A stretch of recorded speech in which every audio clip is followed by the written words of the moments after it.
ভগবতে বাসুদেবায়। শ্রীমদ্ ভাগবত মহাপুরাণ। তো পুরাণের সৃষ্টিকালীন যে সামান্য একটু কথা আজ আমি রাখছি। মহাদেব কৈলাসে ধ্যানে মত্ত ছিল, গভীর ধ্যানে মত্ত ছিল। নারদ অনেক দিন তার মামার সঙ্গে দেখা হয়নি বলে চলে গেছিল কৈলাসে। মামা মামা করে 3 বার ডেকেও মহাদেবের কোনো সাড়া পায়নি, তিনি ধ্যানে মগ্ন ছিলেন। সাড়া না পেয়ে ঘুরে এসে তার মামি অর্থাৎ সতীকে বলল, মামি, মহাদেব কি এত ধ্যান করে, কার ধ্যান করে? আর ওই যে পঞ্চমুণ্ডির আসনে বসে আছে তিনি ধ্যান করছেন, তো এই মাথাগুলো কার? এগুলো তুমি জেনে আমাকে বলতে পারবে? তাহলে ঠিক আছে, দেখি, আমি যাই। কিন্তু সতী যখন গেছে তখন তো তার ধ্যান ভাঙবেই। সতীর আগমন বার্তা পূর্বেই পেয়ে গেছে। সতী গিয়ে যখন দাঁড়িয়েছে তখন প্রভুর ধ্যান ভেঙেছে। প্রভুকে জিজ্ঞেস করলো, প্রভু, এই যে 5টা মাথার উপর তুমি ধ্যান করো, এগুলো কার মাথা গো? আর কি ধ্যান করো তুমি সারাদিন বসে বসে? তখন প্রভু বলছে, সতী, এ অনেক বড় কথা, এই কথা তোমাকে সামান্য 2-1টা কথার মধ্যে আমি বুঝাতে পারবো না। এটা হচ্ছে অমর কথা। এই কথা যে শুনবে সেই অমর হয়ে যাবে। তার জন্য এই কথা আমি কাউকে কোথাও শোনাই না। তো তুমি যখন একান্ত অনুরোধ করছো, তখন এই অমর কথা আমি তোমাকে শোনাবো। সেই অমরনাথ গুহার মধ্যে প্রভু যে ধ্যান করছিলেন, সেখানে তখন জেগে বসলেন। সতীকে পাশে বসিয়ে অমর কথা শুরু হলো। নন্দীকে বলল, কাশ্মীরের আগে যে নন্দী গ্রাম আছে, নন্দীকে বলল, নন্দী, তুমি এই রাস্তায় পুরো পাহারা দিবে, কোনো জীবের যেন এখানে অধিষ্ঠান না হয়, কোনো জীব যেন এখানে না আসতে পারে, তুমি লক্ষ্য রাখবে। নন্দী চলে গেল নন্দী গ্রামে, সেখানে রাস্তার মধ্যে বসে পড়ল। কোনো জীব যাতে সেখানে না আসতে পারে সেইটা তার দেখার দায়িত্ব ছিল। এই অবসরে অমর কথা শুরু হলো। মা সতী তার পাশে বসে আছে। অনেক রাত্রি হয়ে গেল অমর কথা শুনতে শুনতে।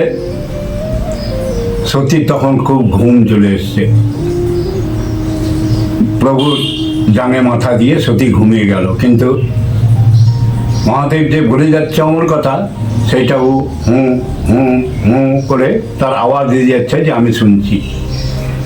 এই করতে করতে গভীর ঘুমে যখন সতী চলে গেল, তখন সে দেখছে একটা হু হু হু করে আওয়াজ আসছে। এটা কিসের আওয়াজ? তাহলে সতীতে ঘুমিয়ে পড়েছে অঘোর ঘুমে, এটা কিসের আওয়াজ? উপর দিকে তাকে দেখছে, আওয়াজটা আসছে উপর থেকে।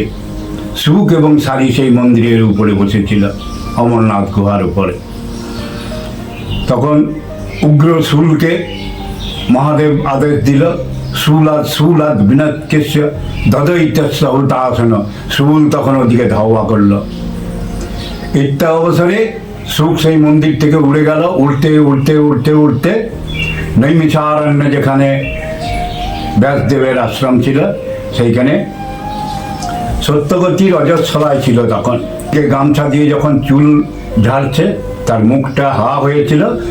12 বছর তার গর্ভে থেকে আবার মহাদেবকে প্রসন্ন করে নারায়ণ প্রসন্ন করলে বলে এবার সুখ তাহলে অবতীর্ণ হোক।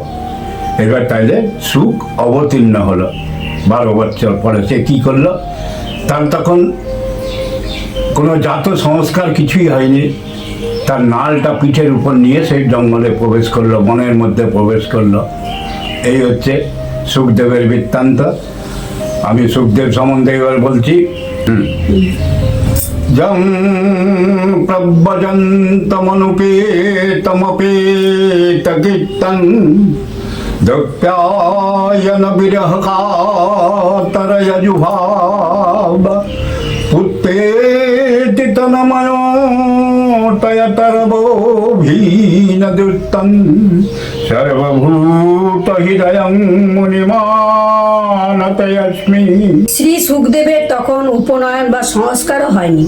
ফলত লৌকিক ও বৈদিক কর্মানুষ্ঠানের অধিকার তিনি লাভ করেননি।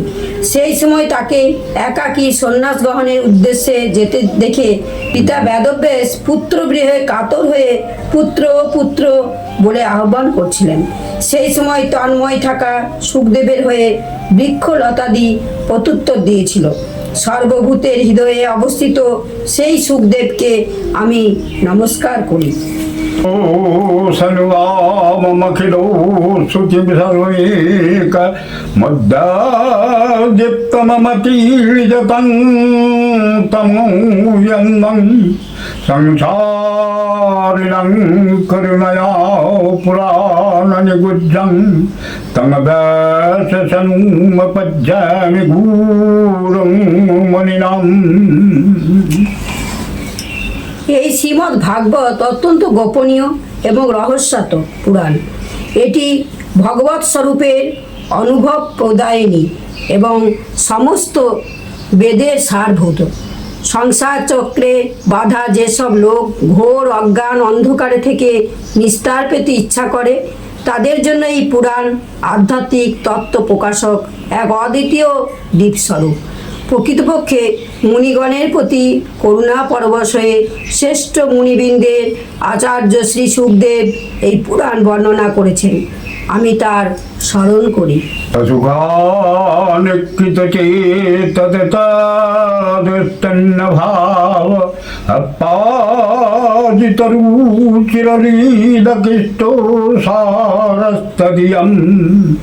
বতন্নূতকৃপয়া তত্ত্বদীপং পুরাণং মখীল বিজনগ্नं ব্যাসসূনুং নতোऽস্মি। সুখদেব মহারাজ নিজ আত্মানন্দেই নিমগ্ন ছিলেন। এই অখণ্ড অদ্বৈত স্থিতি নিবন্ধন সব কিছু থেকে তার ভেদ বুদ্ধি নিবৃত্ত হয়ে গিয়েছিল। তবুও মুরলী মনোহর শ্যামসুন্দরের মধুময়ী মঙ্গলময়ী মনোহারিণী লীলাসমূহ সুখদেবের চিত্তবৃত্তি সমূহকে আকৃষ্ট করে রেখেছিল এবং তিনি সুখদেব জগৎ সংসারের প্রাণীদের প্রতি কৃপাবশত ভগবত তত্ত্ব প্রকাশক এই মহাপুরাণ প্রচার করেছেন। আমি সেই সর্বপাপহারী রাসনন্দন ভগবান শ্রী সুখদেবের চরণে প্রণিপাত জানাই। ওম সচ্চিদানন্দ রূপায় বিশ্বোৎপত্তিহেতবে তাপত্রয় বিনাশায় শ্রীকৃষ্ণায় বয়ং নমঃ। নমো শ্রী গুরবে নমঃ, শ্রী গুরবে নমঃ।